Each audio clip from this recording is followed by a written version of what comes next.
حالانکہ ہمارے روزے نظر سے یعنی کیا شہوت کی نظر سے یعنی سیکس کی نظر سے، اگر شوہر نے بیوی کو دیکھا، بیوی نے شوہر کو دیکھا یا کسی غیر محرم کو دیکھا تو روزہ ٹوٹ جاتا ہے. 5 چیزیں حدیث میں آتی ہیں جس سے روزہ ٹوٹ جاتا ہے.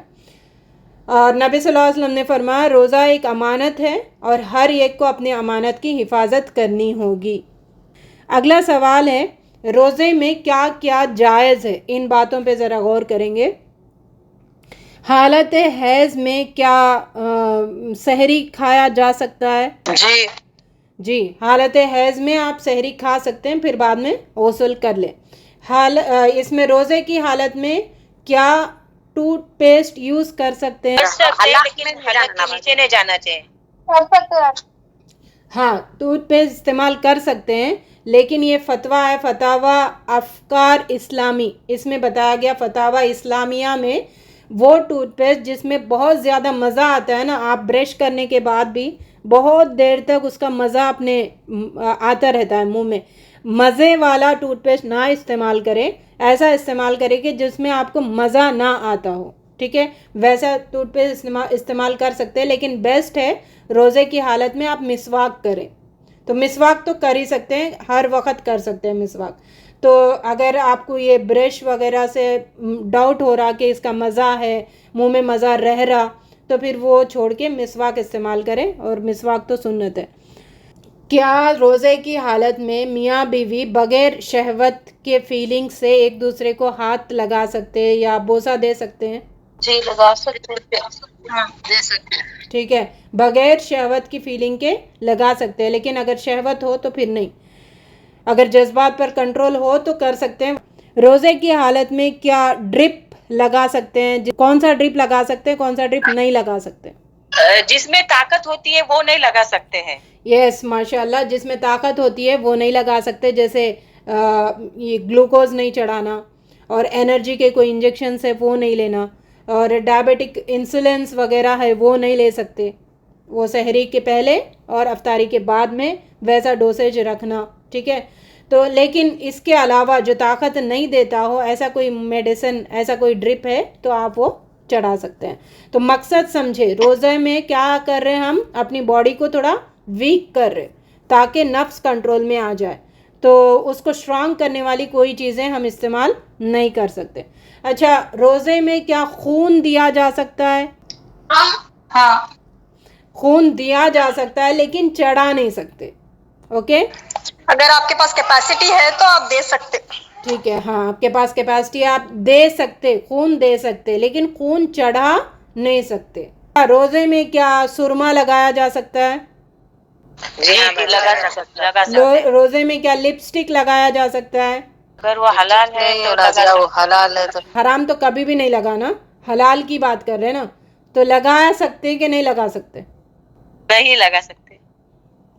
لگا سکتے ہو، بس وہ رنگ ہے نا، اس سے کوئی انرجی تو نہیں مل رہی نا آپ کو. ٹھیک ہے، روزے میں تیل لگایا جا سکتا ہے سر پہ اور باڈی پہ. روزے میں آئل بھی لگایا جا سکتا ہے سر پہ اور جسم پہ بھی لگایا جا سکتا ہے، مالش بھی کیا جا سکتا ہے، ناخن بھی نکالے جا سکتے ہیں، میک اپ بھی کیا جا سکتا ہے، کریم وغیرہ بھی لگایا جا سکتا ہے، آئنٹمنٹ وغیرہ بھی لگایا جا سکتا ہے، اور ہیئر کٹنگ بھی کروایا جا سکتا ہے. لیکن بھاپ لینا اور آنکھ میں ناک میں ڈراپس ڈالنے سے پرہیز کرنا ہے. اور کان میں ڈراپس ڈالے جا سکتے ہیں کیونکہ کان کا کنیکشن گلے میں نہیں ہے. کسی کے شوہر اگر کھڑوس ہے، وہ کھانے میں بڑے نقطے چینیاں نکالتے ہیں، تو اس بیوی کو کیا کرنا چاہیے؟ وہ کھانا ہلکا سا چکنا چاہیے زبان کے نوک پہ. ہاں زبان کی نوک پہ چک سکتی ہے، پھر اس کو بعد میں کلی وغیرہ کر کے صاف کر دیں. تو روزے میں کیا کلی کر سکتے ہیں؟ ناک میں پانی ڈال سکتے ہیں؟ پانی کر سکتے ہیں لیکن کلی گرارا نہیں کرنے کا، صرف زبان تک پانی لے کے پھینک دینے کا. جی غرارہ نہیں کرنا ہے، گلے میں حلق تک اندر اتارنا نہیں ہے. ناک میں بھی پانی چڑھا سکتے ہیں لیکن وہ حلق تک نہ جائیں. ٹھیک ہے، تو دعا کے بارے میں، دعا رمضان روزہ سے کیا تعلق ہے؟ افطار کے وقت کی دعا کے خاص طور پہ خصوصیت بیان کی گئی ہے، باقی کی اس کی دعا رد نہیں ہوتی. ہاں دعا رد نہیں ہوتی، اور یہ کثرت سے دعا کرنے کا مہینہ ہے۔ اچھا یہ جو دعا کا ذکر ہے یہ رمضان کی آیت 183 سے، تو اس کے اختتام پہ 186 میں اللہ تعالیٰ نے دعائی کا ذکر کیا۔ وَإِذَا سَأَلَكَ عِبَادِي عَنِّي فَإِنِّي قَرِيب، جب میرا بندہ تجھ سے پوچھے کہ میں کہاں ہوں تو ان سے کہہ دینا کہ میں ان کے شہرک سے بھی قریب ہوں۔ اور ہر عبادت کے لیے وقت ہوتا ہے، لیکن دعا کے لیے کوئی وقت مقرر نہیں ہے، ہر وقت ہمیں دعا کرتے رہنا چاہیے۔ اور دعا کی قبولیت کے کیا کیا سبب بتا، کیا کیا طریقے بتائے، دعا کیسے قبول ہوتی ہے؟ حدیث سے کسی کو پتا ہے؟ ایک تو یہ ہے کہ دعا فوراً قبول کر دی جاتی ہے، یہ اس طرح پوچھ رہی ہے جی باجی جی اور جی کوئی جی جی۔ اور دوسرا یہ ہے کہ آپ کی مصیبت یا کوئی بلا ٹل جاتی ہے، یا تیسرا یہ پھر آپ کا اجر جو محفوظ کر لیا جاتا ہے آخرت کے لیے۔ ہاں 3 طریقے سے دعا ضرور قبول ہوتی ہے، یا تو اللہ تعالیٰ وہ دنیا میں ہی قبول کر دیتے، یا پھر اس دعا کے ذریعے سے کوئی بلائیں ہماری ٹلتی ہے، یا پھر اللہ تعالیٰ اس کو دنیا میں قبول نہیں کرتے، آخرت کے لیے اٹھا کے رکھتے ہیں، تو پھر وہاں پر اس کا اجر دیتے ہیں۔ تو انسان کہتا ہے کہ کاش میری ایک بھی دعا قبول نہ ہو دنیا میں، تو جو اجر دیکھ کے اس کی وہ خواہش ہوتی کاش ایک بھی دعا قبول نہ ہوتی تو مجھے یہاں پہ اتنا بڑا اجر ملتا۔ دعا عبادت کا کیا ہے؟ عبادت کا مقصد، دعا عبادت کا، الدعاء مخل عبادت، دعا عبادت کا مغز ہے اور اللہ کے قریب ہونے کا ذریعہ ہے۔ اللہ رب العزت نے قرآن میں غیروں سے نہ مانگو مجھ سے مانگو، یہ کتنی دفعہ قرآن میں اللہ تعالیٰ نے ذکر کیا، کتنے بار آیا ہے یہ، غیروں سے مت مانگو مجھ سے مانگو۔ پتہ ہے آپ لوگوں کو کتنے ٹائمز ریپیٹ ہوا ہے؟ 500 ٹائمز اللہ تعالیٰ قرآن میں ذکر کیا کہ غیروں سے مت مانگو مجھی سے مانگو، کیونکہ دینے والی ذات صرف اور صرف اللہ تعالیٰ کی ہے، عطا کرنے والی ذات صرف اور صرف اللہ کی ہے۔ کسی سے اپنی حاجتوں پوری کرنے کی مت مانگو، صرف اللہ سے مانگو، اسی کے آگے ہاتھ پھیلاؤ، گڑ گڑاؤ، اور ایسے جیسے 2 سال کا 4 سال کا بچہ کوئی چیز مانگنے کے لیے تڑپتا ہے نا، تو ویسی تڑپ سے اللہ تعالیٰ سے دعا مانگو۔ اچھا دعا کن کی قبول ہوگی، کون کون کی شرائط ہو تو دعا قبول ہوتی ہے؟ ایک انسان میں کون سی شرائط ہے جس وجہ سے دعا قبول ہوتی ہے اس کی؟ جائز دعا مانگنا، ناجائز مطلب جو اچھی دعا۔ میں پوچھ رہی کہ کن کی دعا قبول ہوتی ہے، کن لوگوں کی دعا قبول ہوتی ہے؟ مظلوم کی دعا قبول ہوتی۔ نہیں بھائی، شرائط بتائیے، یعنی دعا قبول ہونے کے لیے ایک انسان میں کیا شرائط ہونی چاہیے؟ دل صاف ہونا چاہیے نا، کینہ کپٹ سے دور رہنا چاہیے۔ ہاں اچھا، اس کا جواب ہے حلال کھانے والے کی ہی دعا قبول ہوتی، وہ حلال کھانے والا ہونا چاہیے، حرام کھانے والے کی دعائیں قبول نہیں ہوتی۔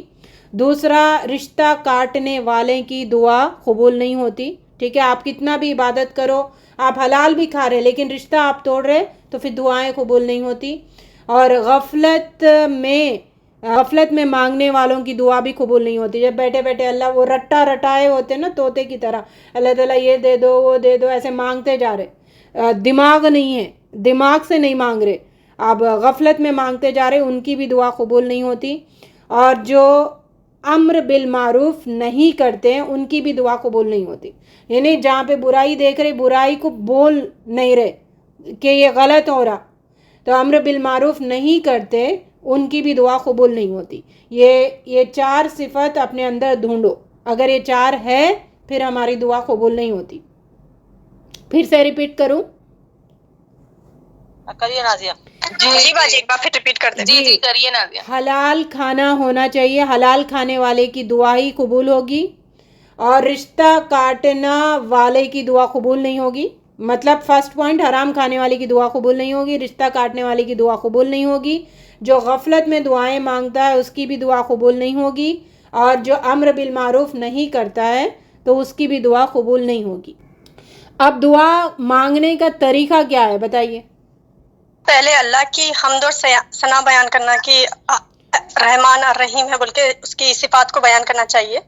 پھر اس کے بعد سے اللہ کا شکر ادا کرنا چاہیے کہ یہ جو ہمارے کو زندگی دی ہے اللہ تعالیٰ ایک مسلمان کی زندگی، اس پہ لمبی شکر ادا تقریر کرنا نہیں چاہیے. کریں، پوائنٹس بتائیے کیا کیا موٹے موٹے. پہلے اللہ کی تعریف کر دے، پھر شکر ادا کرے، پھر معافی مانگے. نہیں عافیہ نہیں، سحر آپ بتائیے. تعریف کرنی چاہیے، پہلے اللہ کی تعریف کرنی چاہیے، اس کے بعد میں درود شریف پڑھ کے پھر دعا شروع کرنی چاہیے. اللہ کی تعریف، رسول صلی اللہ علیہ وسلم درود.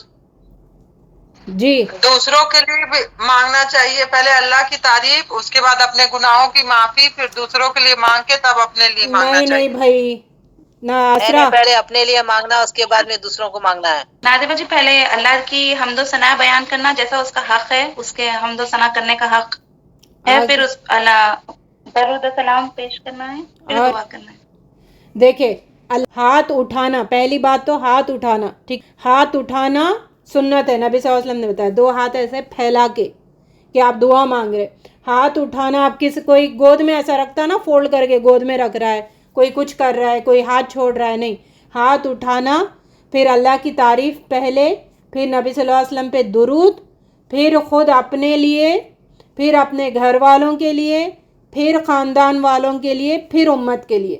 تو یہ بہت سارے لوگ یہ کہتے ہیں کہ پہلے دوسروں کے لیے مانگو بعد میں اپنے لیے. نہیں، دعا کا طریقہ کیا ہے؟ پہلے اپنے لیے، اپنے سے شروع کرو، ہم، پھر ہمارے گھر والے، پھر خاندان، پھر امت. اس طریقے سے دعا مانگنا ہے، یہ دعا مانگنے کا طریقہ ہے. لیکن پہلے اللہ کی تعریف مسٹ ہے، اور نبی صلی اللہ علیہ وسلم پہ درود مسٹ ہے.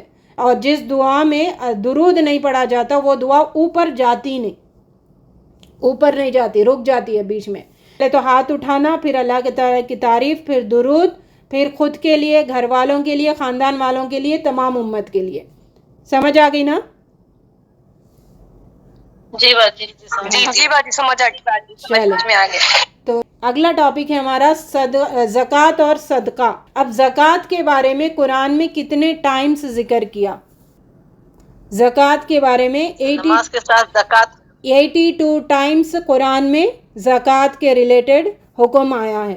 اچھا، کیا زکوٰۃ ہمارے پہ ہی فرض ہے اس امت پہ، یا پہلے کی امتوں پہ بھی فرض تھا؟ پہلے کی امت پہ بھی تھا، پہلے والی امتوں میں بھی فرق. پہلے والی امت پہ بھی فرض تھا. ٹھیک ہے. زکوٰۃ ہمارے مال کو کرتا کیا ہے؟ پاک کرتا ہے، پاک کرتا ہے. عبادت کرتا ہے، ٹھیک ہے. عبادت. اچھا، زکوٰۃ دینے کی وجہ سے ہمارے کون سے اخلاقی برائیاں دور ہوتی ہے؟ زکوٰۃ دینے کی وجہ سے ہماری کون سی اخلاقی برائیاں دور ہوتی ہے؟ مال جمع کرنے کی، مال جمع کرنے کی حسد، حرص اور بخیلی دور ہوتی ہے. جمع کرنے کی حرص اور بخیلی، یہ دونوں چیزیں دور ہوتی ہے جو زکوٰۃ ادا کرتا ہے. اور اچھا، زکوٰۃ ادا کرنے کا اللہ تعالیٰ کا مقصد کیا ہے؟ ایک سنگل ورڈ میں بتائیے، لمبی تقریر نہیں، سنگل ورڈ میں بتائیے کیا، کیوں؟ جو غریب ہے ان کی مدد ہوتی ہے. ایک مال ایک ہی پاس نہیں رہنا، مال روٹیٹ ہونا چاہیے. ٹھیک ہے، مال روٹیٹ ہو، کسی ایک کے پاس ہی نہ رہے، مال روٹیٹ ہونا یہ اللہ تعالیٰ کا مقصد ہے. ٹھیک ہے، کسی کو دے رہے، کسی کو نہیں دے رہے، تو جس کو دیا ان سے دلوا رہے، مطلب مال کو روٹیٹ کروا رہے، یہ اللہ تعالیٰ کا نظام ہے. اور قرآن میں مال خرچ کرنے کی بہت زیادہ ترغیب آئی ہے، اور اس سے مال میں اضافہ بھی ہوتا ہے. اچھا، جو زکوٰۃ ادا نہیں کرتے ان کا کیا پنشمنٹ ہے قیامت کے دن؟ سونے کے اسے داغ دیا جائے گا. ہاں، جو سونا چاندی کا زکوٰۃ نہیں دیتا اسی سونا چاندی کو جہنم کی آگ میں تپایا جائے گا اور ان سے داغا جائے گا. وہ بھی 3 جگہوں پہ دیں گے، پہلے پیشانی، پھر جو اس کا پیر، اس کے بعد پیٹھ. ٹھیک. اور گنجے سام کی شکل اس کو دے دی جائے گی، اس مال کو جو زکوٰۃ نہیں دیتا ہے، اور اس کے گلے میں لپیٹ دیا جائے گا، اس کے جبڑے پکڑ کے وہ ڈستا رہے گا کہ میں تیرا مال ہوں جو تو جمع کر کے رکھتا تھا. یہ پنشمنٹ ہے. اور نماز کے بعد سب سے بڑی عبادت کون سی ہے؟ زکوٰۃ ہی ہے باجی. زکوٰۃ. ویری گڈ، ماشاءاللہ. آخری سوال ہے، زکوٰۃ اور رمضان کا کیا تعلق ہے؟ کوئی تعلق نہیں ہے نا. ویری گڈ، ماشاءاللہ. یہ جواب ہے، زکوٰۃ اور رمضان کا کوئی تعلق نہیں ہے. زکوٰۃ 1 سال ہونے پر وہ فرض ہو جاتی ہے، لیکن رمضان میں ہر عبادت کا اجر زیادہ ہوتا ہے، تو لوگوں نے زکوٰۃ کو رمضان میں دینے کا ٹرینڈ شروع کیا. وہ جائز ہے, ٹھیک ہے, کبھی بھی آپ دے سکتے ہیں, لیکن 1 سال گزرنے پر وہ پورا نکالنا بہت ضروری ہے. اگلا ٹاپک ہے ہمارا لیلۃ القدر کے بارے میں, جو رمضان میں عبادت ہے. لیلۃ القدر کتنے ہزار مہینوں ہزار مہینوں سے افضل ہے, اور 1000 مہینے کتنے سال بنتے ہیں؟ 83 ایئرس, 83 ایئرس کی عبادت کا اجر لکھا جاتا ہے اس میں, ٹھیک ہے. اچھا, یہ لیلۃ القدر میں جاگنا کے بارے میں اللہ تعالیٰ مطلب کیوں دیا ہے اس امت کو, اس کے پیچھے کچھ سبب ہے؟ اپنی ایج کم رہتی نا باجی, ایک دن میں ہم اگر یہ تلاش کر لیے تو وہ ایج کے حساب سے ہم کو ثواب ملے گا. یس, ماشاء اللہ. ہاں, اس امت کی عمر کم ہے, تو پھر اللہ تعالیٰ نے بہت سے ایسے اسباب ہمارے لیے پیدا کیے جس سے ہم بہت زیادہ نیکیاں کما سکتے ہیں. اگلا سوال ہے, لیلۃ القدر کی کون سی رات ہے, اور کب کب اس میں جاگنا, اس کو منانا ہے؟ 5 راتیں ہیں نازیہ. جی, 5 راتیں. 21, 23, 25, 27, 29. یہ 5 راتوں میں کمپلیٹ جاگنا ہے. 5 راتوں میں پھر کوئی ایک رات اس میں تعین کر کے جاگنا نہیں ہے. 5 راتوں میں جاگو. ہمیں جہاں پہ حکم نہیں ہے شعبان کی وہ پتہ نہیں کون سی بدعتیں لا کے جاگتے, شب برات, شب معراج کر کے, نہیں. یہ 5 راتوں میں جاگو, اہتمام کرو, ایسی پوری پلاننگ کرو کہ 5 راتیں سارے گھر والے جاگیں, صرف عورتیں نہیں, صرف جینٹس نہیں, جینٹس بھی جاگنا, بچے بھی جاگنا, عورتیں بھی جاگنا. اور نبی صلی اللہ علیہ وسلم کیا کرتے تھے, اپنے بیویوں کو اٹھاتے تھے, جگاتے تھے, ٹھیک ہے, سارے گھر والوں کو اٹھاتے تھے, جگاتے تھے. اچھا, لیلۃ القدر میں پڑھنے والی دعا کون سی ہے؟